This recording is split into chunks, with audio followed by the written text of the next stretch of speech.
To the rest of the universe, humanity was nothing more than a fragile footnote in the galactic registry. But when a ruthless alien warlord decided to brutally kick a retired mechanic's terrier just for barking, he didn't just pick a fight. He awakened a dormant apex predator and brought an entire interstellar empire to its knees. The orbital station Aegis Prime was a rust bucket hanging on the edge of the Perseus Arm, a place where the galaxy's forgotten went to vanish. For Jack Halloway, it was paradise. Jack was a man whose face looked like it had been chiseled out of worn granite. He spent his days buried elbow-deep in the grease of civilian transport thrusters, running a modest repair bay on level 4. But Jack was rarely alone. Trotting behind him, usually carrying a grease rag or a dropped wrench in his mouth, was Barnaby. Barnaby was a scruffy, 30-pound terrier mix, part wirehair, part mutt, and entirely Jack's world. When Jack's wife had passed away 5 years ago down on Earth, Barnaby was the only thing that kept the man from putting a heavy-caliber round through his own ceiling. The dog was his anchor to humanity. The broader galactic community didn't understand dogs. To the reptilian and insectoid species that dominated the core worlds, the idea of keeping a non-sapient, non-edible predator in one's living quarters was baffling. But humanity had insisted on bringing their pets to the stars, a quirk the alien councils tolerated only because they viewed humans as weak, docile traitors. That illusion shattered on a Tuesday. The Varakian hegemony was expanding its borders. They were a species of towering, obsidian-scaled bipeds who valued strength above all. Their regional commander, Warlord Corvin, arrived at Aegis Prime with a dreadnought and a simple demand. The station would now pay protection taxes to the hegemony, or it would be reduced to slag. To make his point, Corvin and a heavily armed retinue of shock troops strode through the commercial promenade, overturning stalls and shoving citizens aside. Jack happened to be walking back from the supply depot, carrying a crate of plasma coils.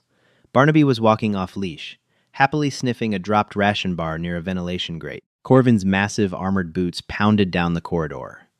Barnaby, startled by the aggressive approach and the smell of ozone and sulfur radiating from the aliens, did what any protective terrier would do. He stood his ground between Jack and the Warlord, planted his paws, and let out a sharp, warning bark. Corvin paused. He looked down at the small, furry creature. To the Warlord, anything that challenged him was either a threat to be neutralized or a pest to be crushed. "Filthy vermin!" Corvin hissed in his clicking, guttural tongue. Before Jack could even drop the crate, Corvin drew back his massive, steel-plated leg and kicked. The sound was sickening. A heavy, wet crunch echoed through the promenade, followed by a high-pitched yelp that was cut brutally short. Barnaby was launched 20 feet through the air, slamming hard against a steel bulkhead before sliding down, leaving a streak of red. He didn't move. Silence fell over the promenade. The human merchants gasped, stepping back in terror. Jack dropped the crate. The plasma coils shattered on the deck. He didn't look at Corvin. He didn't yell. He simply walked past the towering alien, his eyes locked on the broken, furry form on the deck. Corvin let out a booming laugh. "Let that be a lesson to the rest of you fragile apes," the Warlord announced to the terrified crowd. "Keep your pests leashed, and your heads bowed." He turned and marched toward the docking bays, leaving Jack kneeling in a pool of blood. Jack scooped Barnaby up. The dog was breathing, but barely. His ribs were shattered, his breathing shallow and ragged. Jack carried him in a dead sprint to the station's medical wing, kicking the door off its hinges to get to Dr. David Miller. "David, fix him." Jack's voice was barely a whisper, but it carried a weight that made the doctor's blood run cold. Dr. Miller rushed the dog onto the surgical table. "Jack, I don't know. The internal trauma is massive. His lung is punctured. I'll do everything I can, but you need to prepare yourself." Jack stood outside the operating room, his hands coated in Barnaby's blood. He stared at his hands for a long time. The warm, gentle mechanic that the station knew slowly faded away, replaced by something cold, ancient, and terrifying. Jack pulled out a heavily encrypted personal communicator, a device he hadn't charged in a decade. He bypassed the station's network, tapping directly into a classified deep space relay. The screen flickered to life, showing the face of a gray-haired man in a crisp uniform. "Jack?" the man said, surprised. "It's been 10 years. I thought you were done." "Thomas," Jack said softly, "I need a favor." General Thomas Sterling of the United Earth Defense Command leaned forward, seeing the look in his old friend's eyes. What happened? A Varakian warlord named Corvin just put my dog on life support, Jack said. His voice was devoid of emotion, which was what terrified Thomas the most. I need his fleet coordinates. And Thomas? Yes? Jack? I'm invoking Directive 7. Thomas turned pale. Directive 7 wasn't a military maneuver. It was an extinction-level contingency. Jack, you can't be serious. Over a dog? The politicians will never authorize. I don't care what the politicians authorize, Jack interrupted. Barnaby was my wife's dog. Now, are you going to give me those coordinates, or do I need to start dismantling the Varakian Empire blind? Thomas sighed, his fingers already typing on his console. God help them, Jack. I'll send the data. Happy hunting. To the rest of the galaxy, humanity was a Tier 3 species, a designation given to peaceful traders, agricultural worlds, and mid-level engineers. What the Galactic Council didn't know, and what humanity had desperately tried to keep secret, was why they were so peaceful. Humanity hadn't reached the stars through enlightenment. They had reached the stars through the necessity of war. They were a species that had perfected the art of violence, mastered it, and then grown terrified of their own reflection. When they finally broke the faster-than-light barrier, they saw a galaxy filled with fragile empires and decided to hide their fangs. They disarmed their dreadnoughts, retrofitted their orbital Mac cannons into mining lasers, and masqueraded as harmless merchants. Jack Halloway wasn't a mechanic. 10 years ago, he was Commander Halloway, the commander of the Tier 1 Special Operations Unit known as the Hounds. He was the man who had single-handedly broken the back of the Krell insurgency. Back in the medical bay, Dr. Miller stepped out. He looked exhausted. He's stabilized, Jack. I had to replace his left lung with a synthetic filter, and his spine is fused, but he's alive. He's a fighter. Jack let out a breath he felt he'd been holding for a century. Watch him, David. Keep him safe. I have an errand to run. Jack descended into the bowels of Aegis Prime. Deep in Sublevel 9, behind a bulkhead welded shut years ago, lay a storage locker. Jack torched the lock. Inside, bathed in the hum of emergency lighting, was a matte black crate bearing the faded logo of Lockheed Martin's Deep Space Division. He opened it. The armor inside wasn't shiny or heroic. It was utilitarian, brutal, and covered in radar-absorbent materials. He strapped on the exosuit, the servos whining as they synced with his neural port. He loaded a custom-built, chemically propelled kinetic rifle, a primitive weapon by galactic standards, where lasers were the norm. But energy shields were designed to stop heat and light. They weren't designed to stop a depleted uranium slug traveling at Mach 5. Meanwhile, Warlord Corvin had returned to his dreadnought, the Bloodied Talon, anchored just outside the station's defense perimeter. He was drafting a report to High Minister Xylos back on the Varakian homeworld. The station is secured, Minister, Corvin growled into the comms. The humans are cowards. I disciplined one of their filthy beasts, and the owner did nothing. They will pay the tribute. Excellent, Minister Xylos replied, his reptilian eyes blinking slowly. The humans have vast resource wealth. Bleed them dry. Corvin's comms officer suddenly interrupted. Warlord, we have a breach on the lower docking bay. A breach? Did a civilian ship crash? No, sir. It's a single biological entity. It just blew the airlock doors using an archaic explosive compound. It's moving through the ship. Corvin sneered. Send a squad of shock troops. Kill the intruder and hang its corpse on the hull.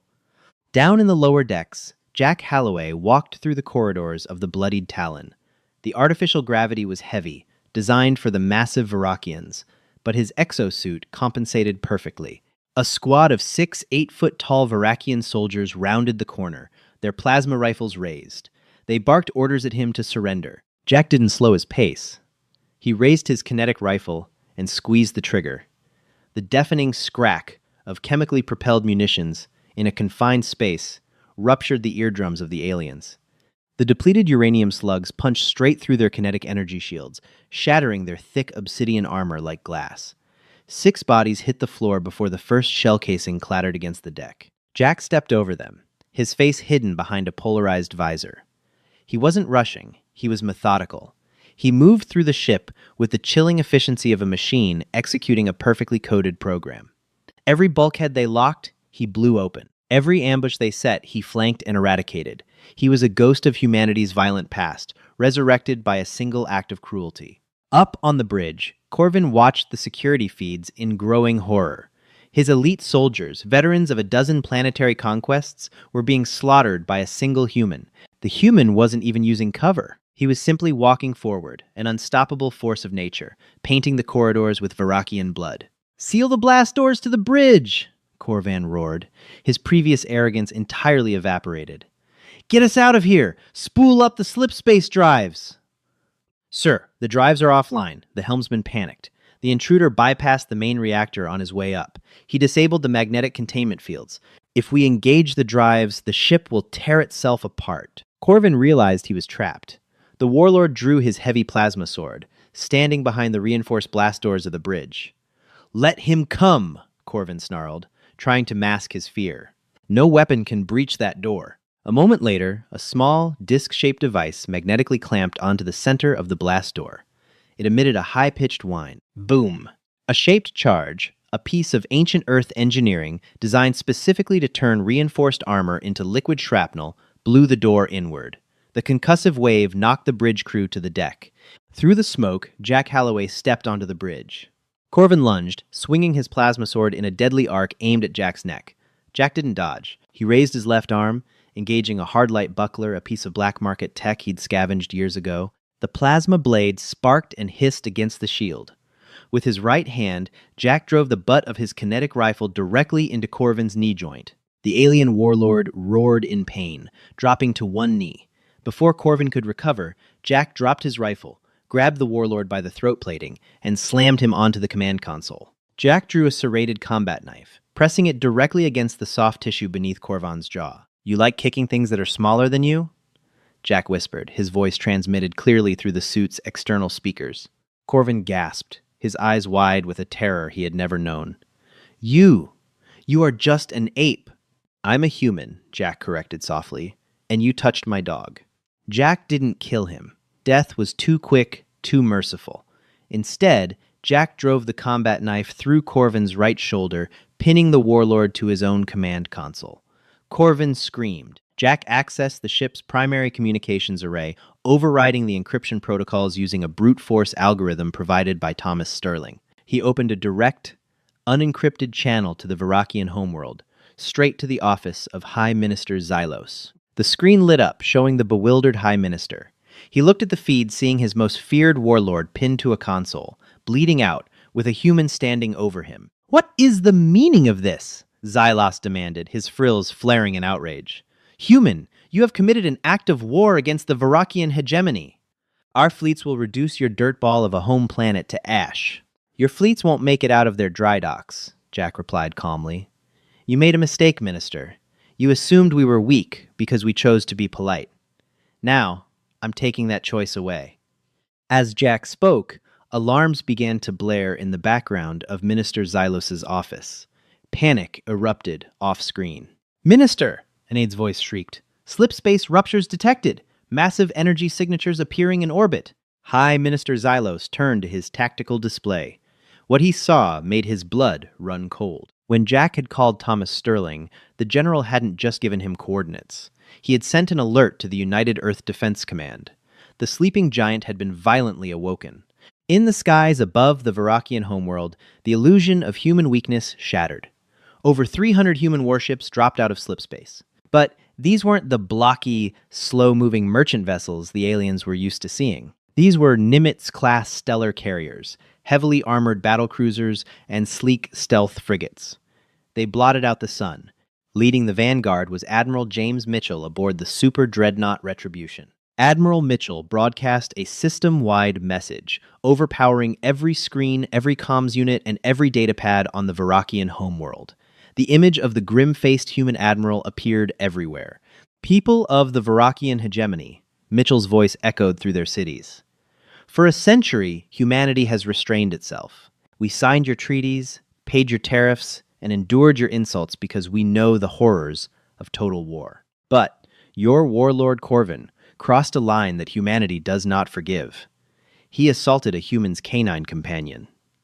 The Varakian populace watched in utter confusion and mounting terror. They were being invaded over a pet?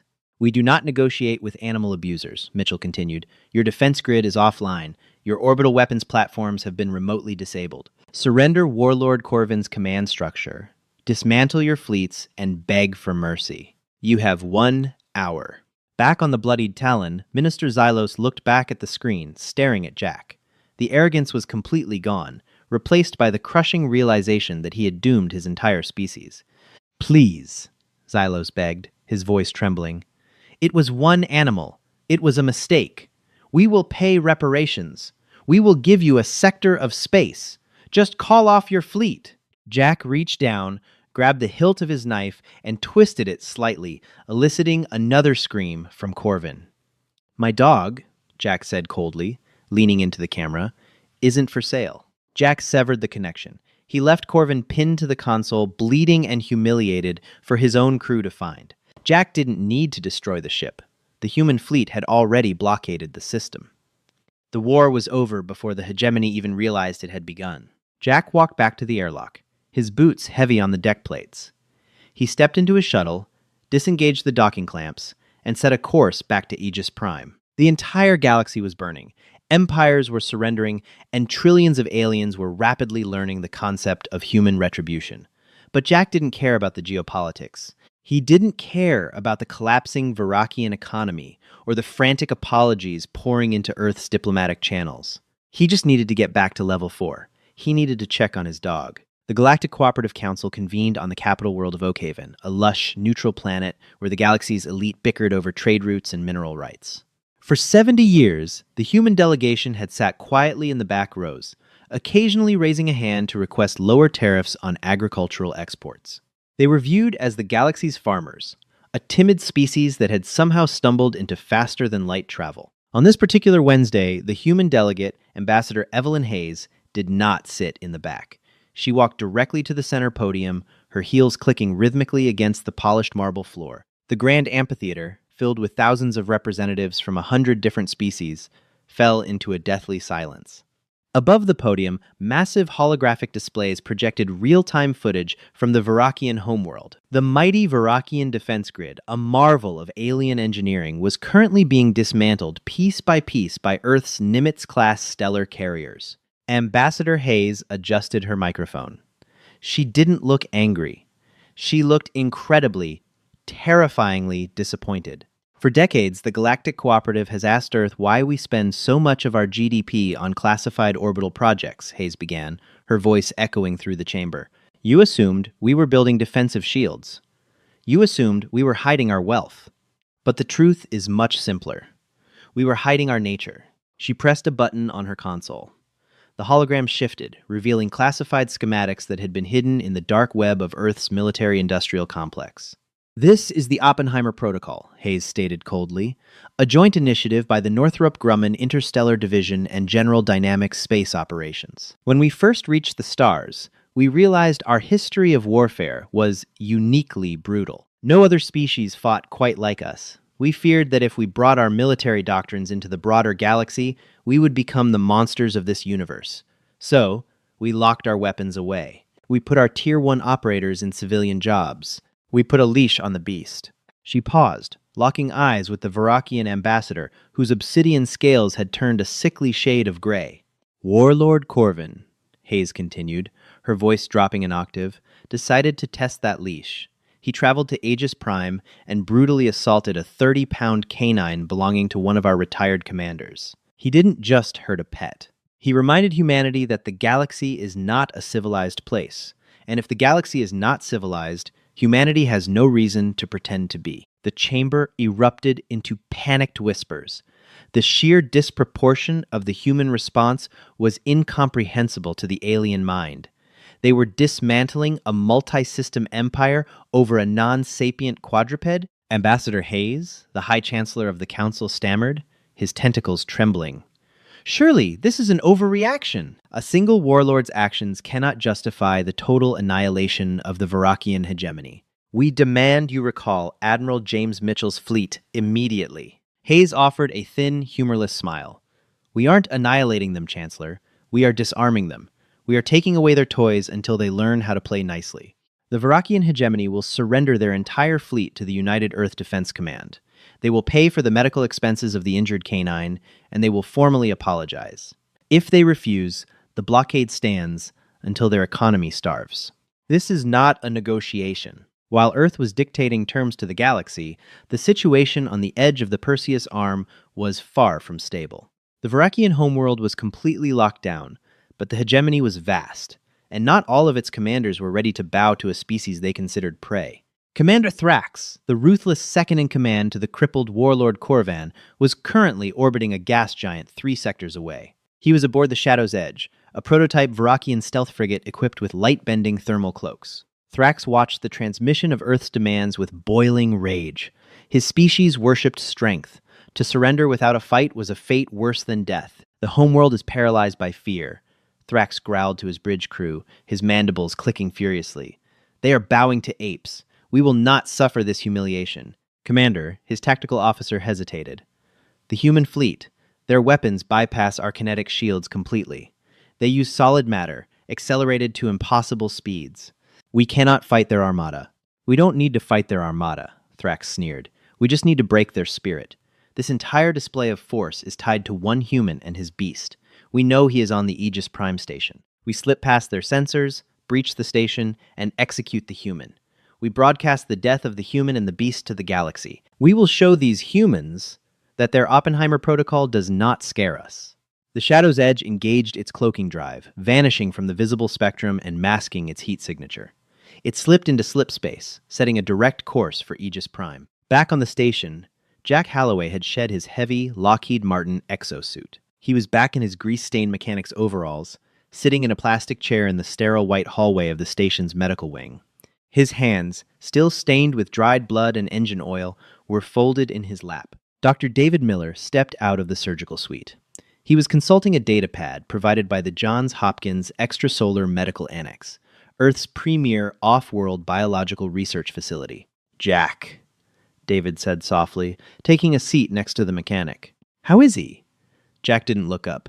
His eyes were fixed on the floor tiles. He's fighting, David sighed, rubbing his temples. I've pumped him full of synthetic coagulants, and the biofoam is holding his internal organs together. But Jack, he's old. His heart is struggling under the strain of the trauma. I've placed him in a medically induced coma inside the stasis pod. It's up to him now. If his body accepts the synthetic lung filter, he might pull through. Jack slowly nodded, his jaw tight. Can I sit with him? Of course, David said, opening the door to the intensive care unit. The room was dim, illuminated only by the soft blue glow of the stasis pod. Barnaby looked incredibly small inside the reinforced glass cylinder. Tubes and monitors were attached to his scruffy body, mapping his fading vitals. Jack pulled up a stool and sat beside the pod. He placed a calloused hand against the cold glass. You're a good boy, Barnaby, Jack whispered, his voice cracking for the first time since the incident. You held the line. Just hold it a little longer, okay? Don't leave me alone out here. For 3 hours, the station was quiet. The humans on board Aegis Prime watched the news feeds in awe, realizing for the first time who they had been sharing their promenade with. Jack Halloway, the quiet mechanic who fixed their vaporators for half price, had just overthrown a galactic superpower. But the quiet was shattered at 0400 hours local station time. The emergency klaxons didn't sound, the power didn't flicker. But Jack, whose instincts had been honed in the darkest trenches of the Krell insurgency, felt the shift in air pressure. He heard the faint, high-frequency hum of a localized gravity dampener, a tool used by boarding parties to breach hulls without triggering explosive decompression sensors. Jack stood up slowly. He looked at the vital monitors above Barnaby's pod. He couldn't move the dog. If he unhooked the stasis life support, Barnaby would die in minutes. Dr. Miller rushed into the room, looking confused. Jack, my comms just went dead. The internal network is totally jammed. They're here, Jack said. The cold, mechanical detachment returned to his eyes. He wasn't the grieving pet owner anymore. He was the Hound. Who? David asked, his voice shaking. Varakians. A hit squad. They've bypassed the station's security grid. Jack turned to the doctor. David, lock the blast doors to this ward. Do not open them for anyone except me. If they breach the door, You use the emergency atmospheric scrubbers to flood the antechamber with anesthetic gas. What are you going to do? David asked, looking at Jack's grease-stained overalls. You don't have your armor. You don't have a weapon. Jack walked to a medical supply cabinet, smashing the glass with his elbow. He pulled out 2 heavy tungsten carbide bone saws, designed for amputating heavy alien appendages, and a high-voltage cardiac defibrillator unit. I have everything I need, Jack said. He stepped out of the intensive care unit, pulling the heavy steel door shut behind him. Commander Thrax and his strike team of 8 elite Varakian assassins moved silently through the maintenance shafts of Aegis Prime. They were equipped with light-bending camouflage suits, rendering them nearly invisible to the naked eye. They carried silenced plasma repeaters, designed to melt flesh without making a sound. They reached the corridor outside the medical wing. The lights were out. The only illumination came from the red glow of the emergency exit signs. Thrax signaled his men to fan out. They activated their thermal visors, sweeping the hallway. Nothing. The corridor was empty. Breach the doors, Thrax whispered into his internal comms. Kill the doctor. Kill the human. Burn the beast. 2 assassins stepped forward, attaching a thermal breaching charge to the medical wing's main blast doors. From the ceiling above them, a ventilation grate quietly unscrewed and fell, caught silently by a pair of human hands. Jack dropped into the hallway directly behind the rearguard assassin. The Varakian didn't even have time to turn around. Jack jammed the high-voltage defibrillator paddles directly into the weak points of the alien's neck plating and cranked the dial to maximum yield.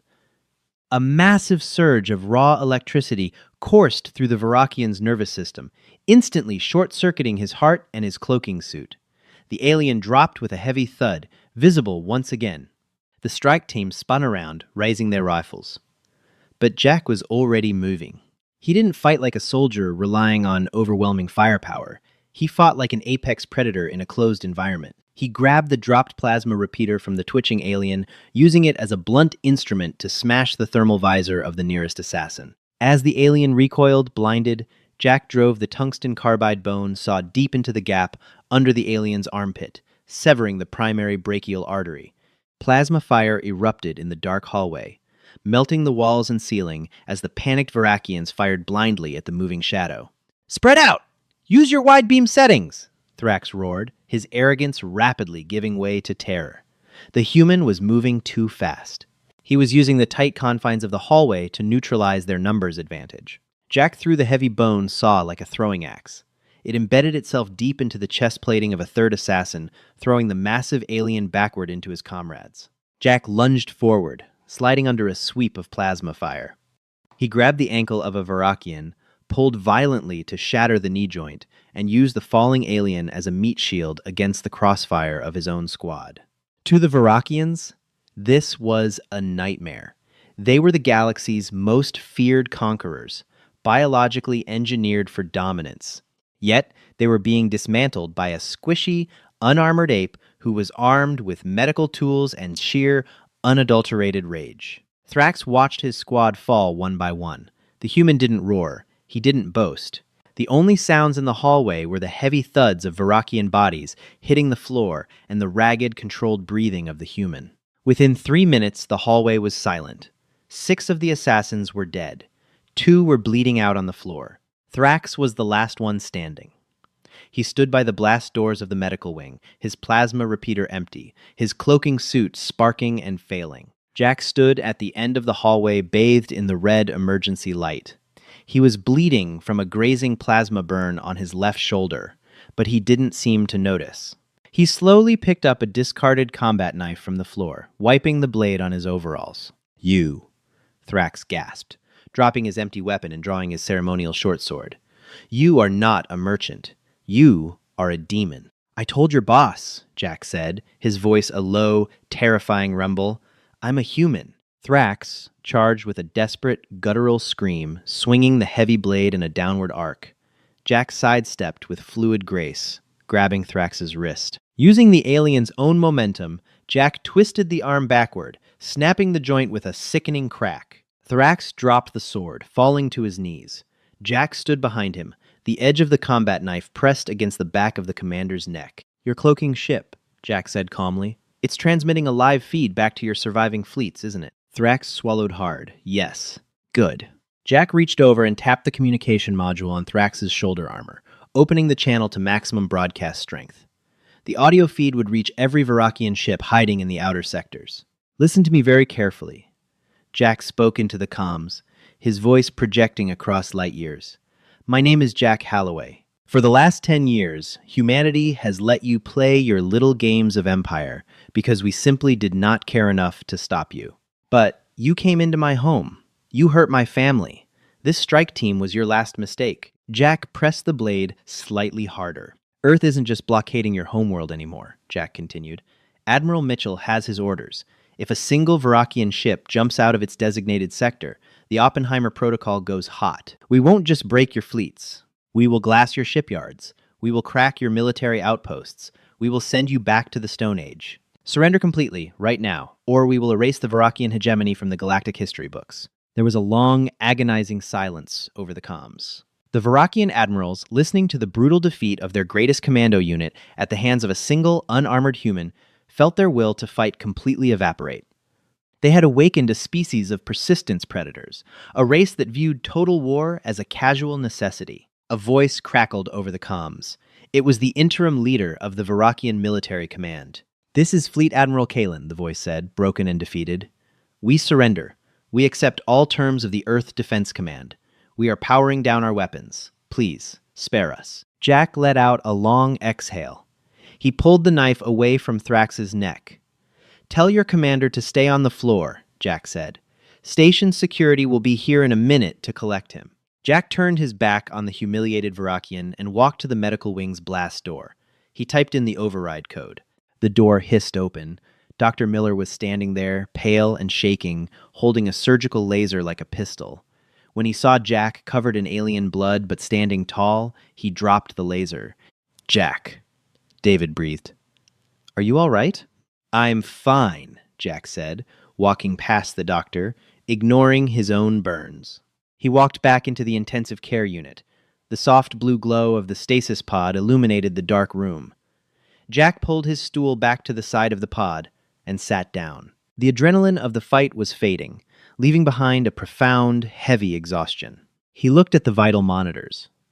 The erratic red lines of Barnaby's heartbeat had stabilized into a steady, green rhythm. Dr. Miller walked in behind him, checking the datapad. A massive smile broke out across the doctor's face. Jack, David whispered, his internal bleeding has stopped. The synthetic lung is functioning at 95% capacity.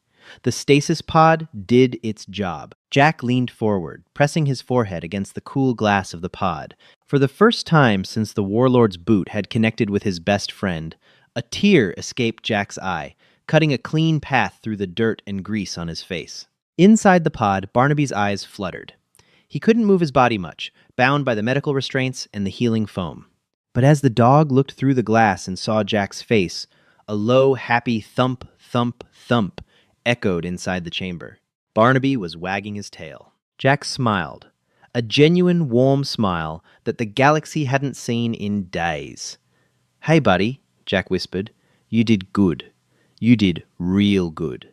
3 months later, the galaxy had been forever changed. The Varakian hegemony was dissolved, replaced by a demilitarized republic under the strict oversight of the United Earth Defense Command. The Galactic Cooperative Council officially reclassified humanity from a Tier 3 agricultural species to a Tier 1 apex military power. But humanity didn't conquer the galaxy. They didn't build an empire of their own. Just as the Varakians surrendered, the massive human armada quietly packed up and jumped back to their home sectors. The terrifying giant went back to sleep. However, Ambassador Evelyn Hayes did push one new, non-negotiable law through the Galactic Council. It was officially designated as the Interspecies Non-Sapient Protection Act, though everyone on Earth and across the stars simply called it the Barnaby Treaty. The law stated that any unprovoked harm brought upon a companion animal belonging to a Terran citizen would be treated as a Class A war crime, punishable by immediate and overwhelming military force. No alien species ever questioned the treaty. They had learned their lesson. Back on the orbital station Aegis Prime, life had returned to a comfortable, mundane rhythm. Down on level 4, the repair bay was busy. Jack Halloway was under the chassis of a civilian freighter, ratcheting a bolt on a plasma manifold. He wiped his brow, sliding out from under the ship. Sitting nearby on a plush, orthopedically designed bed provided by the highest ranking veterinarians on Earth was Barnaby. The terrier mix was a little slower now, and he walked with a slight limp, but his eyes were bright, and his spirit was unbroken. He held a grease-stained wrench in his mouth. Jack laughed, taking the wrench and scratching Barnaby behind the ears. "Thanks, partner. Couldn't have done it without you." Barnaby let out a happy bark, a sound that, to the rest of the galaxy, was now considered the most terrifying warning siren in existence.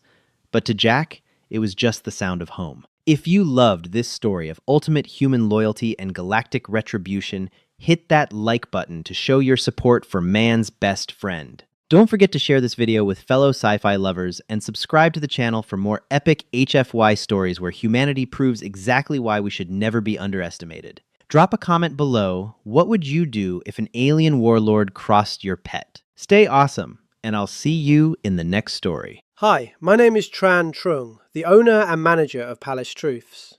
After watching the video, the alien warlord hurt a human's dog. Now the entire Galactic Empire is begging for mercy, _HFY. I'd really like to know what you think. How did this story make you feel? What stood out to me most was how personal the conflict became the moment the dog was harmed. In a lot of HFY stories, humans can tolerate threats against themselves for a long time, but hurting something loyal and innocent crosses a completely different line. That mix of loyalty, anger and protection gave the story a really intense emotional energy. I also think the story reminds us how deeply people bond with the ones they care about, even in a galaxy filled with power and war. Sometimes compassion and loyalty reveal more about humanity than strength ever could. Do you think the alien warlord understood too late what he had triggered? And which moment in the story hit you the hardest? Thanks for spending time with Palace Truths today. If this story meant something to you, feel free to leave a comment and maybe like or subscribe for more HFY sci-fi stories like this.